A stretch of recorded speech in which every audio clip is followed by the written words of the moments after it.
In March of 2020, the Bank of Canada dropped its overnight lending rate to almost 0%. This is a record low. But if Canada were to have another financial crisis or recession, the only place left to go would be negative interest rates. So does that mean that you would get paid money to borrow, to buy a house in Canada? That sure would ease the pain of some of those red hot real estate markets like Toronto and Vancouver, where if you bought a house, you'd actually pay back less money than what you purchased it for. That sounds fantastic. Sign me up. I'm interested. I know it sounds crazy, but this has been done in some European countries where they've got negative interest rates and a borrower would pay back less money than the purchase price. So how would negative interest rates affect the Canadian real estate market? Well, let's find out after the break.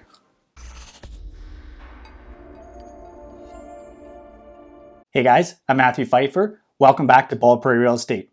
So if an English teacher were convicted of a crime but never completed their sentence, would that be a fragment?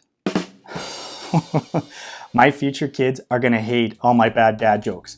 So the topic of today's video is something that 5 or 10 years ago would have seemed absolutely crazy, but it's a realistic possibility now, and that's negative interest rates. So being paid money to borrow money. Now, this probably would have seemed more impressive if I had something other than a 5, but I haven't been to the bank since the quarantine started. So it sounds crazy, but yes, there are areas where you can actually have a negative interest rate on your mortgage. The economics of this is something that can get pretty complicated, and I'm not going to go that deep into that. I'm going to try to keep this a little more high level today, and I just want to look at what the impact of negative interest rates would be on the Canadian real estate market.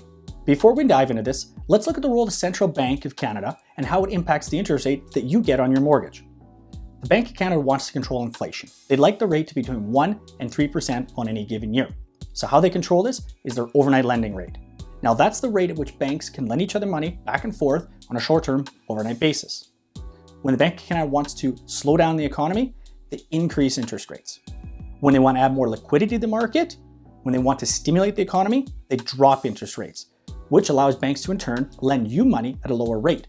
When money is easier to access at a cheaper rate, more people will spend money and it stimulates the economy. That's how the Bank of Canada's interest rate affects your mortgage interest rate.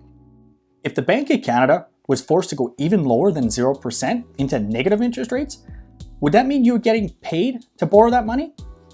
Well, kinda, maybe, not really, eventually. What would happen first is you would actually be charged to put money in your savings account. So instead of putting it away and getting a little interest on it, you'd actually have to pay to keep it in the bank. What they're trying to do is force people to go out and spend money instead of saving it. By spending money, they'll stimulate the economy.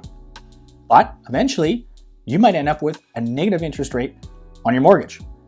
Let's look at what happens right now if you spend $300,000, you pay it off over 25 years, and you got an interest rate of 2.65, which is where mortgage rates are at right now in April of 2020.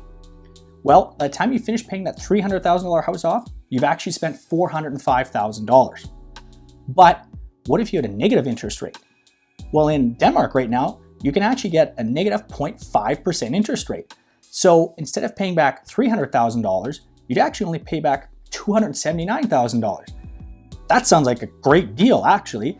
And especially if you lived in some of those hot markets where prices are really, really high, paying back less money in your purchase price, that sounds pretty appealing right now. This negative interest rate thing sounds pretty fantastic right now, but what impact would it have on the Canadian real estate market and prices? First off, buyers saving a down payment wouldn't be able to put money away in some sort of a basic savings account and generate a little bit of interest to accelerate their savings, because now they're having to pay to put money away. Then more buyers would actually be qualified to buy a home, and those that are qualified already would be able to spend even more money, probably driving up prices. In Canadian markets where home prices already seem out of reach, accelerating home prices will put them even further behind. Investors, which now would have access to even cheaper capital, would probably be able to outmuscle first-time home buyers. The system we have was never really built around negative interest rates. It's an untested idea, and we don't really know what would happen going forward if this became the new norm. Trust me though, guys, Canadian banks, they are not going to lose money giving you a mortgage. There's a big economic discussion that can be had on this, and that's well above what this channel is about. But what you really need to know is that negative interest rates probably have a negative impact on the Canadian real estate economy. They're likely going to drive up prices across the country. So if you want to know more about what's going on in the Canadian real estate market right now, I've got an update right here on where things are at. If you want to know more about real estate in Canada, I've got a video right here. You can learn more from that. And if you like this video, go ahead, hit that like button for me. If you want to get more real estate content, go ahead, hit that subscribe button so you don't miss any of my future content. Thanks for watching.